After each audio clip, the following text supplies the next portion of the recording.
讲到2026年选举特别到啊，高雄市的街仔头呢，就开始出现真侪选举的看板，连市长陈其迈伊也承认讲合法的看板真少。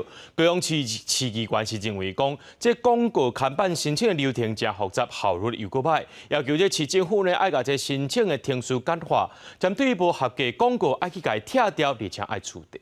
贴广告，然后这个中间你应该听我把话讲完。树立广告，如果所有的政治看板，市长甲议员你一句我一句，两个人登咧规选举广告看板，是毋是有合法申请伫咧争论？因为议员发现高雄市有上千件选举广告，合法的竟然干那40件。议员质疑高雄市的广告物申请程序伤过复杂，除了广告的寸尺，怪所在拢爱审查以外，佫有侪相关文件爱顾。尤其广告看板因为怪方式无共款，佫分别由监管处甲环保局管理。议员要求市府应该爱顾简化做法。 现在不管什么广告，都是先审查的音价，看它设置在哪里，然后再进行它的内容物的审查。可是你如果可以分流的话，是不是会比较简单一点？也就是说，它音价搭起来，我不用每次只要看板就审查一次。像我不知道说原来它是要通过申请才能合格刊登的。那如果说民众因为刊登程序很复杂而不想要做这件事的话，我反而会本末倒置。